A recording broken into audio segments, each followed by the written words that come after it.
But let's go straight to London, where 6 people have been arrested by detectives investigating phone hacking allegations against journalists. Scotland Yard say the arrests took place in early morning raids in London, Oxfordshire, Hampshire and Hertfordshire. One of those arrested is believed to be former News International Chief Executive Rebekah Brooks and her husband. Police say the 6 have been arrested on suspicion of conspiracy to pervert the course of justice. Joining us now in London is Bureau Chief Philip Williams. Phil, hi there. Tell us exactly what you know as far as who these people are who've been arrested. Well, the only people we really do know are Rebekah Brooks and her husband Charlie Brooks, the racehorse trainer. We know that 4 locations are now being combed over by officers from this Operation Weeting, which is the operation that was set up to investigate the whole phone hacking scandal. We know that it's the second time that Rebekah Brooks has been arrested through this Operation Weeting, and we know that it now brings up to 43 the number of people arrested. No charges yet though, but there have been 43 arrests so far over this, and now we have the spectre of their homes or their businesses, whichever has been raided this morning, being combed over and obviously looking for evidence of perversion of course of justice, which is obviously a very serious crime. So is that exactly what they've been arrested for, perverting the course of justice? It does appear to be. That does appear to be the charge that they potentially face if there is evidence to back that up. And that takes it to a different sort of level to the actual evidence regarding the phone hacking itself. This is now looking into, well, what happened after that and what level was there a cover-up, was there a conspiracy to cover up? And no doubt the police are looking at that very question right now. Because quite controversially, back in 2003, Rebekah Brooks fronted a parliamentary committee to say she knew nothing of the sort was going on at her newspaper.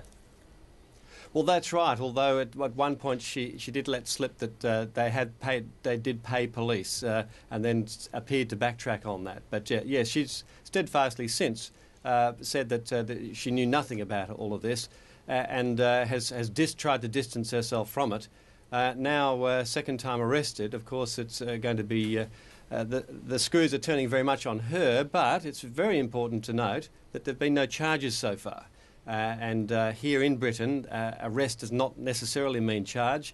And in fact, now we've had 43 arrests, and we're still waiting for charges to come from that. But obviously, the pressure is very much on these people connected to Operation Weeting, and particularly on Rebekah Brooks. So far, despite all these arrests and the blaze of publicity surrounding the News of the World hacking scandal, no one's been prosecuted? No, this is early days. Obviously, the Crown Prosecution Service is gathering evidence, the police are gathering evidence and trying to build cases. And this is all part of this process. But yes, it has been some months now. This has been going on for a very long time. You'd remember as your time here, it was dominating the headlines also, but no charges so far. So, but we wait to see what evidence this does bring up and whether we end up with charges out of it.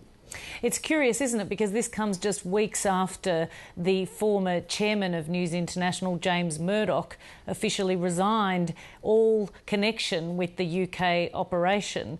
You'd have to think, given how far up the chain of command at News Corporation, News International, these arrests have gone, he might be feeling a little nervous, even though he's geographically removed. Yes, this has always been the speculation. How far up the chain does this go? Did James Murdoch know? He's already admitted that he was shown emails that he didn't look at carefully enough that would have indicated wrongdoing that he says he didn't pick up at the time. But yes, he's now removed from geographically and from the post. Here he's now back in the United States. But that would not stop possible arrest or extradition for anybody that might come under the interest and the attention of this Operation Weeting. So it may not be the end of it for him, or even indeed other executives, senior executives in the chain of command there. But for the moment, the focus and the heat very much on Rebekah Brooks. Philip Williams in London, thank you so much. Thanks.